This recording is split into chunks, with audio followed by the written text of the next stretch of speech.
여러분, 지금부터 제가 말씀드릴 이야기는 정말 충격적입니다. 저는 66세, 2년 전 아버지 장례를 직접 치렀습니다. 그리고 그 장례식장에서 40년 만에 한 친구를 우연히 만났습니다.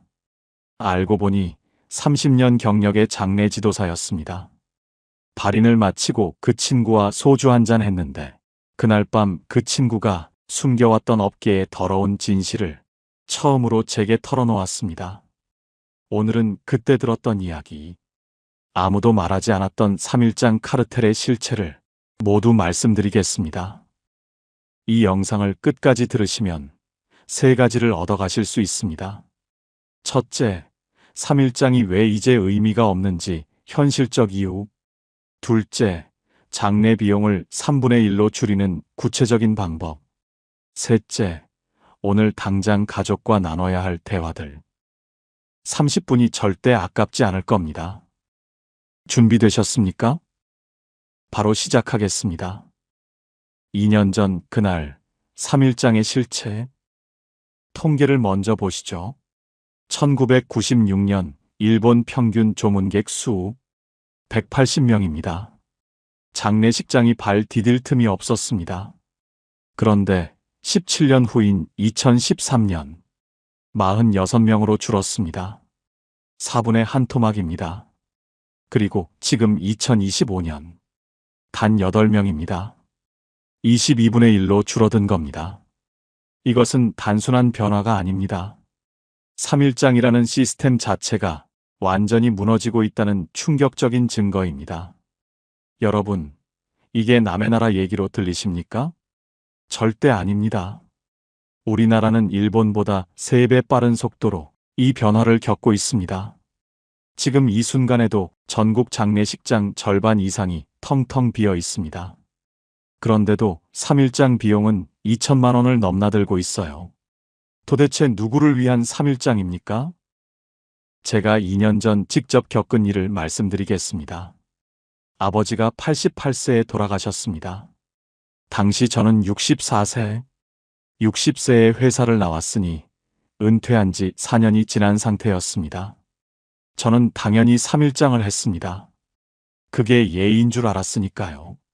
그런데 첫날 조문객이 9명 왔습니다. 둘째 날 21명 왔습니다. 마지막 날 18명 왔습니다. 3일 동안 총 48명입니다. 아버지 평생 친구분들은 이미 대부분 하늘의 별이 되셨거나 오고 싶어도 거동이 불편하신 상태였습니다. 회사 동료들은요?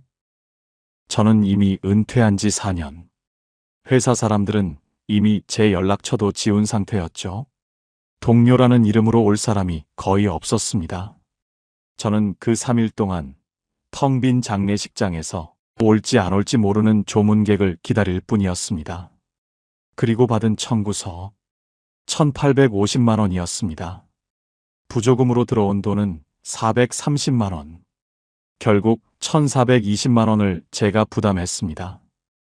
장례식장에서 꼬박 3일을 보내고 집으로 돌아오는 길. 이런 생각이 들더군요. 대체 누구를 위한 시간이었을까? 아버지는 이런 장례를 원하셨을까? 그런데 말입니다. 그 3일 동안 제가 장례식장 복도에서 마주친 사람이 한 명 있었습니다. 낯이 익은 얼굴이었어요. 어디서 봤더라? 발인 당일 아침, 그 사람이 제게 다가왔습니다. 혹시 대동중학교 3학년 2반? 40년 만에 만난 동창이었습니다. 알고 보니 이 친구가 이 장례식장에서 30년간 일한 장례 지도사였어요. 이름은 김진수. 가명으로 하겠습니다. 그 친구를 보호하기 위해서입니다. 아버지 발인을 마치고 얼마 지나지 않아 그 친구와 장례식장 근처 포장마차에서 소주 한잔 했습니다. 옛날 얘기도 하고 서로 어떻게 살아왔는지 이런저런 이야기를 나눴습니다. 몇 잔 마시고 나니 그 친구 얼굴이 심각해지더군요. 잠시 침묵이 흘렀습니다. 그리고 그 친구가 입을 열었습니다. 나 오늘 처음으로 털어놓을게. 30년간 숨겨왔던 거. 그날 밤 그 친구가 한 이야기. 저는 지금도 생생히 기억합니다. 그 친구의 말을 그대로 전하겠습니다. 솔직히 말하면 이 바닥 정말 더러워. 오늘 내가 쓴 돈 1,850만 원? 실제로는 600만 원이면 돼. 나머지 1,250만 원은 다 우리가 나눠 먹는 거야. 꽃값 300만 원이라고 청구했지? 실제 원가 80만 원이야. 내 배 바가지야. 음식값 600만 원? 200만 원이면 충분해. 차량비 200만 원? 50만 원이면 돼. 미안해. 너한테도 이렇게 했어. 근데 나 혼자 어떻게 해? 이게 이 업계 시스템이야. 저는 그 말을 듣고 충격을 받았습니다. 하지만 동시에 모든 게 이해가 되었습니다. 왜 견적서가 항목별로 나뉘어 있는지, 왜 아무도 가격에 대해 자세히 설명해 주지 않는지, 왜 3일장이 기본인지, 모든 게 연결되어 있었습니다. 저는 그 친구에게 계속 물었습니다. 그럼 장례용품 대여는 어떤 거야? 그 친구가 한숨을 쉬며 대답했습니다. 그게 더 가관이야. 상복, 꽃, 리본, 액자, 촛대 이런 걸 대여해주는 업체들 있잖아. 하루 대여료로 300만 원에서 500만 원 받아. 근데 이 물건들 실제 가치? 50만 원도 안 돼. 하루 대여로 10배를 받는 거지. 게다가 이 물건들 10년씩 쓰거든. 몇백 번 대여하면서 계속 똑같은 돈 받아. 이게 3일장 카르텔의 또 다른 모습이야. 저는 점점 더 궁금해졌습니다. 그럼 1일장으로 할 수는 없었어? 그 친구의 눈빛이 달라졌습니다. 당연히 있어. 400만 원 정도면 돼. 근데 우리가 절대 권하지 않아. 왜? 돈이 안 되니까. 3일장 한 건 하면 회사 순이익 800만 원. 1일장 한 건 하면 순이익 200만 원. 내가 사장이어도 3일장 권할 거야. 그리고 있잖아. 손님들한테 우리가 뭐라고 하는지 알아? 고인에 대한 예의가 아닙니다.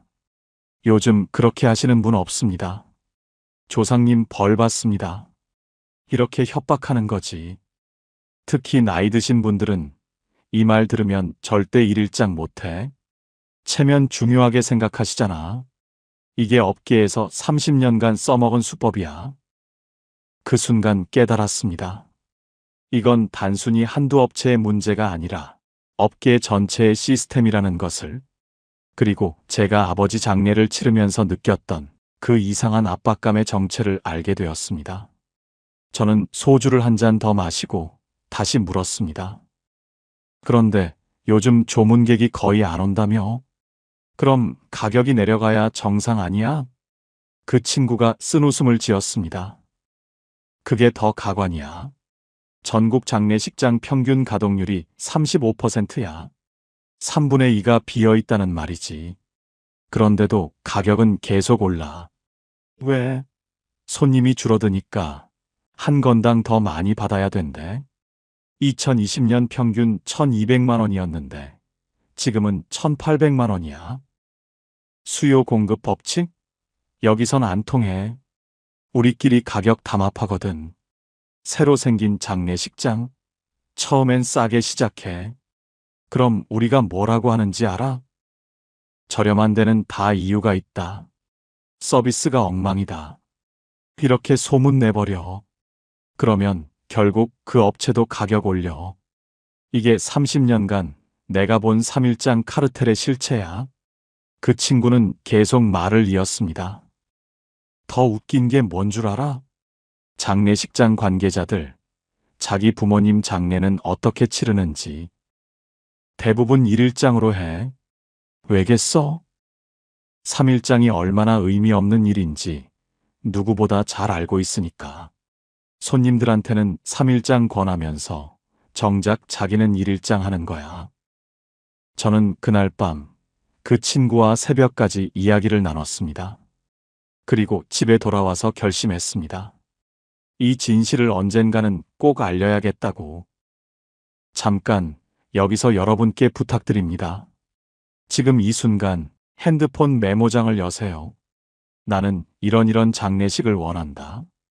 이렇게 한 줄만 적어보세요. 3일장인지 1일장인지 가족장인지 적으셨습니까? 좋습니다. 계속 들어보시죠. 대체 누구를 위한 3일장인가? 그 친구와 헤어진 후 저는 주변 친구들의 장례를 유심히 지켜봤습니다. 제 친구 김 선생, 작년에 89세 어머니 장례. 3일 동안 온 조문객 57명. 비용 1920만 원. 제 친구 박 선생, 올 초 아버지 장례.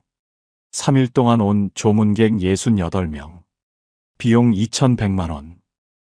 모두가 똑같은 말을 했습니다. 이게 뭐 하는 짓인가 싶었어. 그래서 저는 생각했습니다. 도대체 왜 조문객이 이렇게 급격히 줄어든 걸까? 첫 번째 이유, 초고령화 사회입니다.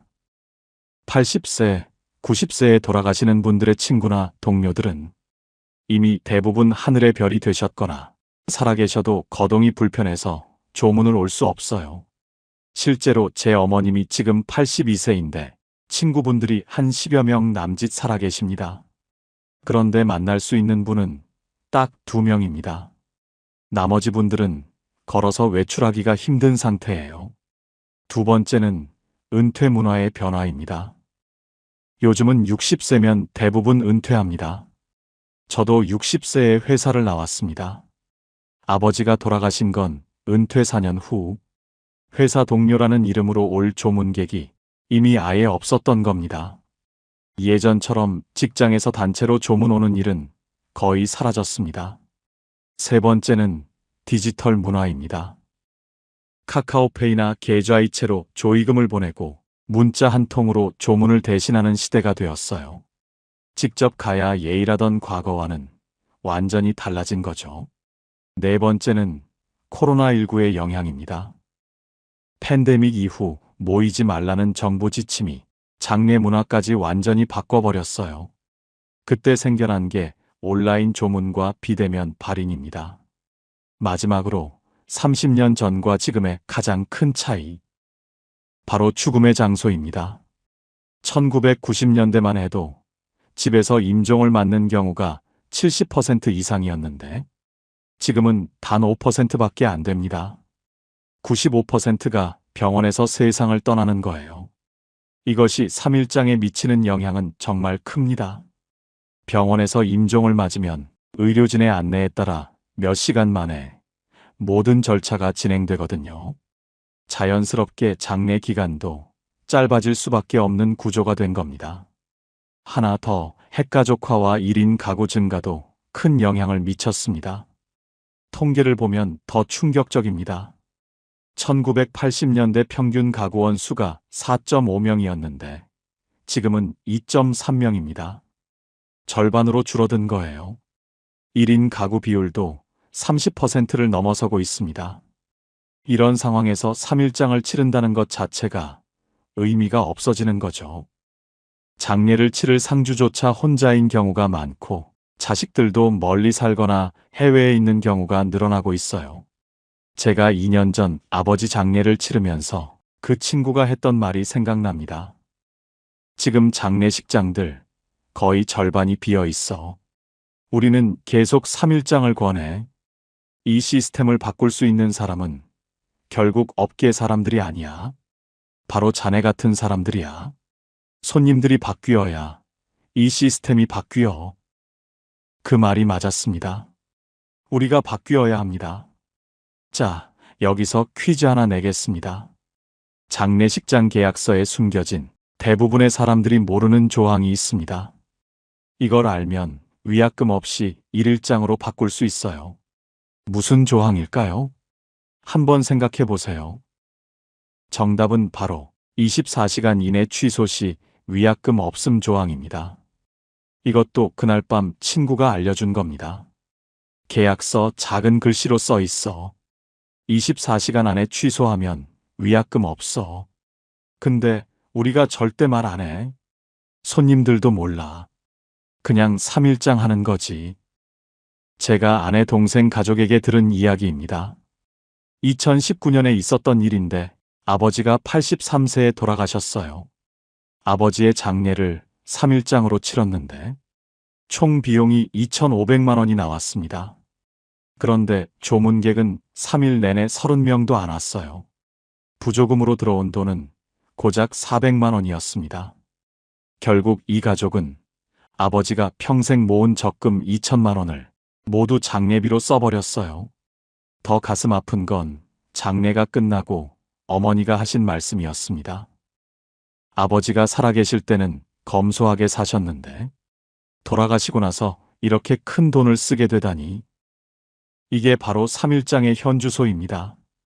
고인도 원하지 않고 가족도 감당하기 어려운데 오직 장례 업체들만 배불리는 시스템이에요. 요즘 어르신들이 임종을 앞두고 가장 많이 하시는 말씀이 있습니다. 남에게 폐 끼치기 싫다. 장례식을 간소하게 치르는 것이야말로 그분의 마지막 소망을 존중하는 길이 아닐까요? 장례혁명, 이미 시작됐다. 하지만 희망적인 소식도 있습니다.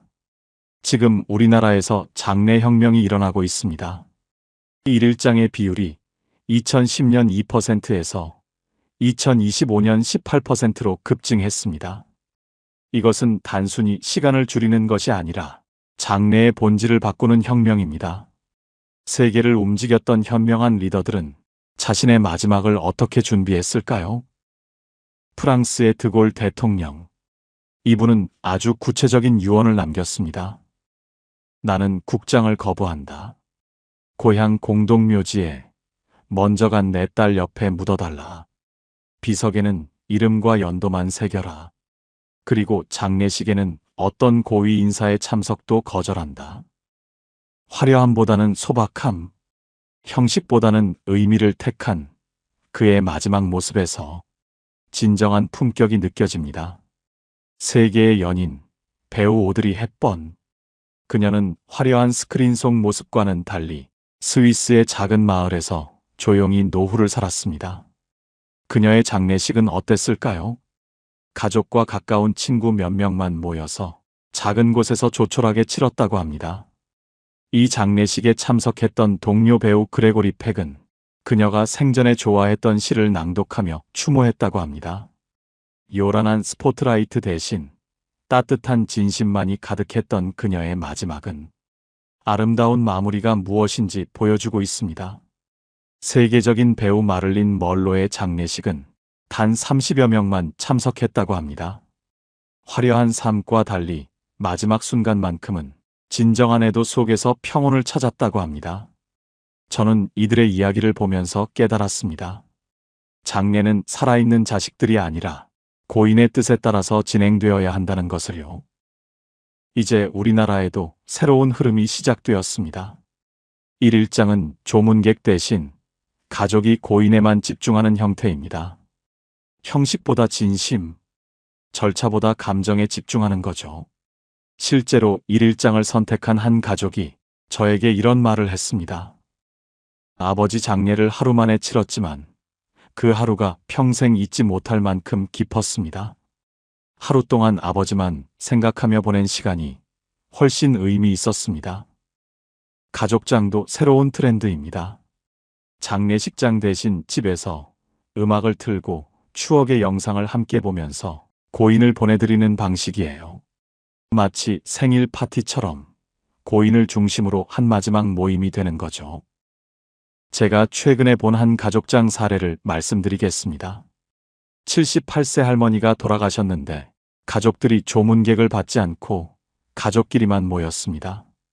장례식장 대신 집에서 할머니가 좋아하셨던 트로트를 틀고 어린 시절부터 최근까지의 사진을 모아 영상을 만들어 함께 봤습니다.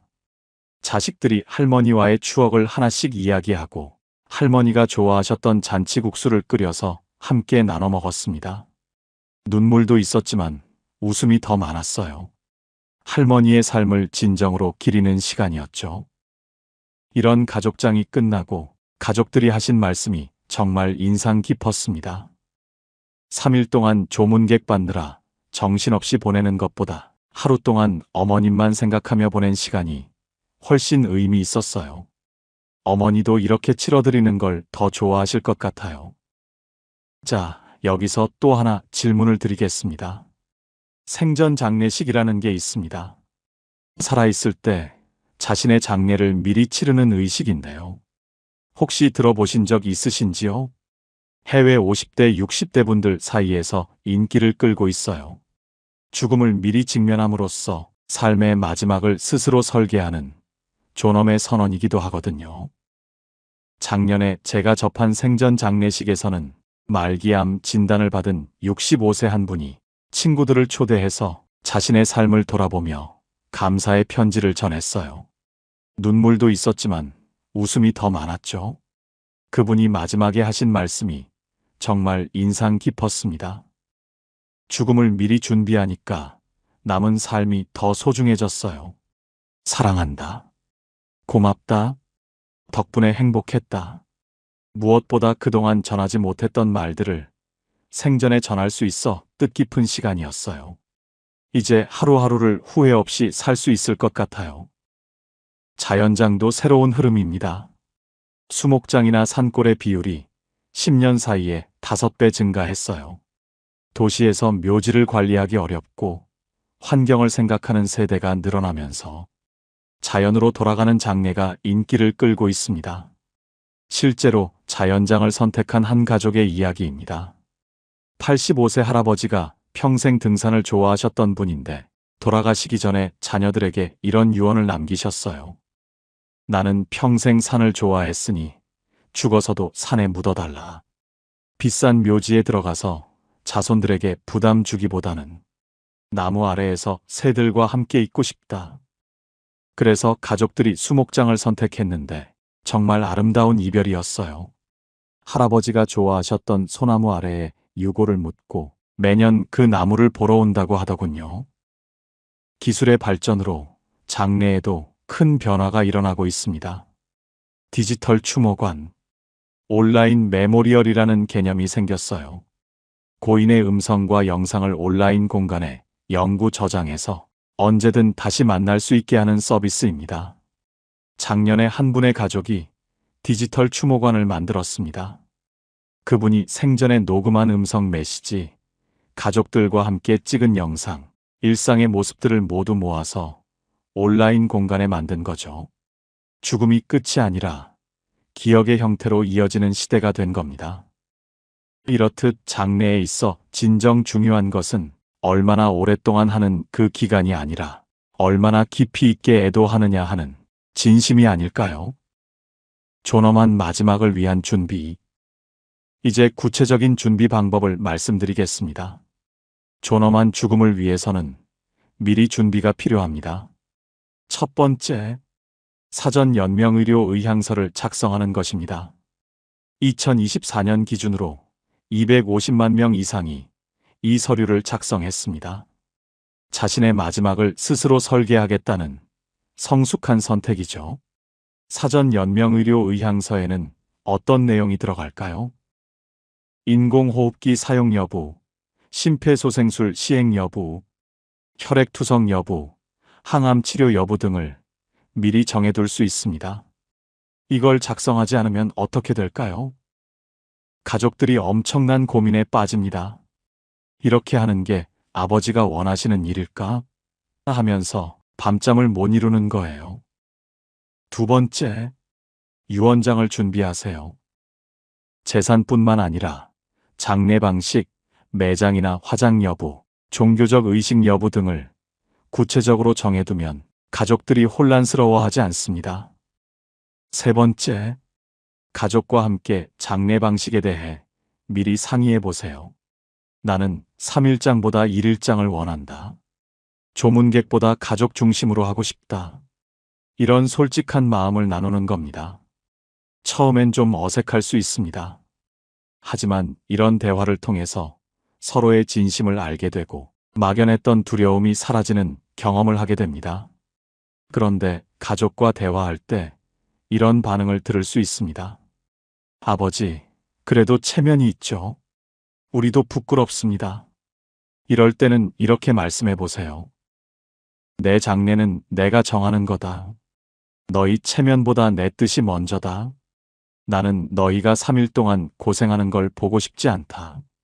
단호하되 사랑을 담아서 말씀하시면 됩니다. 네 번째, 장례 비용도 미리 준비해 두는 것이 좋습니다. 장례 보험이나 상조에 가입 또는 별도로 비용을 적립해 두는 방법이 있어요. 갑작스러운 상황에서 당황하지 않으려면 미리 계획을 세워두는 것이 중요합니다. 그럼 3일장이 아닌 1일장이나 가족장으로 하면 얼마나 들까요? 그날 밤 장례 지도사 친구가 알려준 대로 400만 원에서 600만 원이면 충분합니다. 3분의 1 비용으로 훨씬 의미 있는 장례를 치를 수 있어요. 많은 분들이 임종에 대해 잘못 알고 계십니다. TV 드라마에서 보는 것처럼 고통스럽고 괴로운 과정이 아닙니다. 오히려 평온한 과정입니다. 임종 일주일 전부터 나타나는 자연스러운 증상들이 있습니다. 먹고 마시는 것을 멈추고 잠이 늘어나며 몸이 편안해집니다. 그리고 마지막에는 사랑하는 사람들을 위해 뭔가를 준비하려고 하죠. 가장 늦게까지 남아있는 감각이 청각이라는 것도 중요한 사실입니다. 그래서 마지막 순간에는 손을 잡아주고 따뜻한 말을 해주는 것이 더 중요합니다. 고맙습니다. 사랑합니다. 그동안 고생 많으셨어요. 편히 가세요. 이런 말들이 임종을 앞둔 분에게는 가장 큰 위안이 됩니다. 집에서 사망했을 때의 절차도 많은 분들이 잘못 알고 계십니다. 119에 신고해야 한다고 생각하시는데 이건 완전히 잘못된 상식입니다. 119는 응급 상황일 때만 신고하는 겁니다. 병으로 돌아가신 경우라면 평소 진료받던 병원에 먼저 연락하는 것이 맞습니다.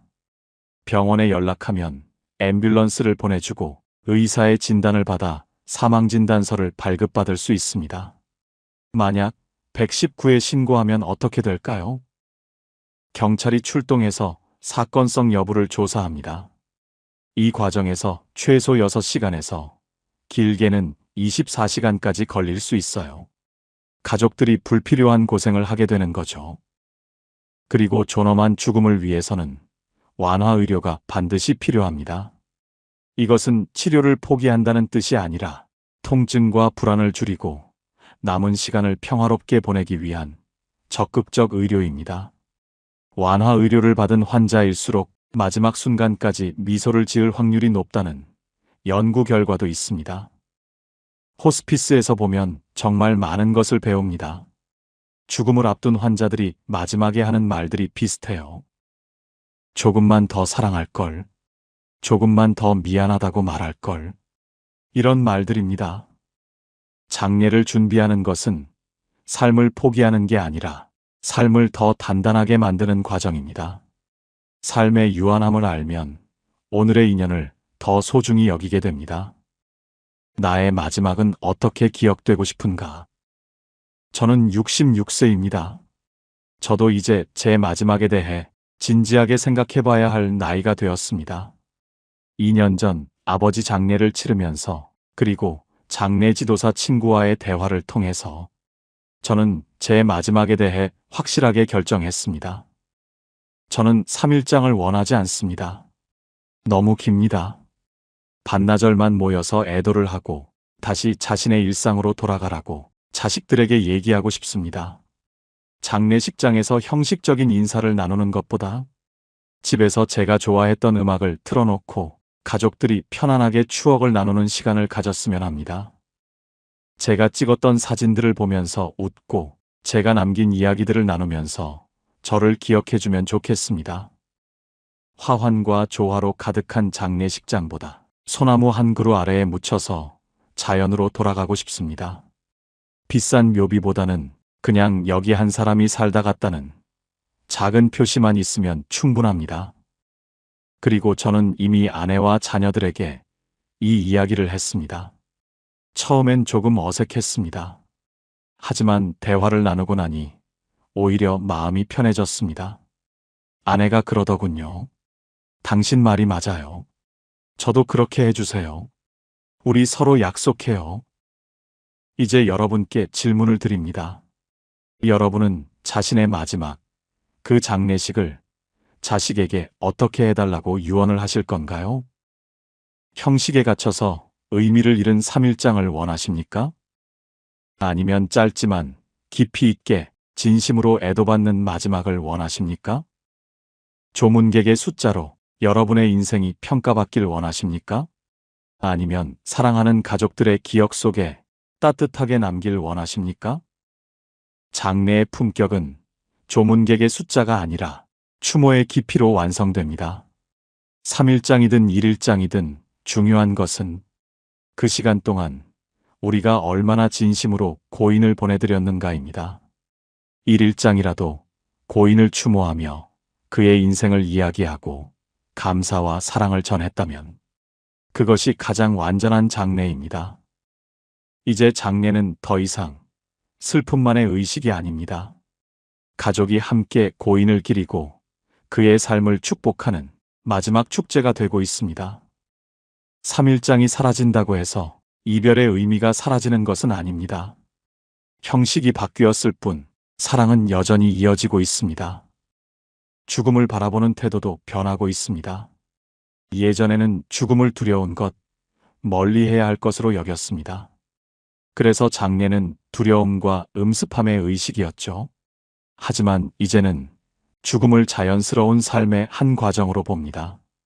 이제 사람들은 3일의 의례보다 어떻게 기억되고 싶은가에 더 관심을 갖게 되었습니다. 형식에서 의미로, 시간에서 진심으로 초점이 옮겨가고 있는 겁니다. 죽음을 두려워할수록 삶은 불안해집니다.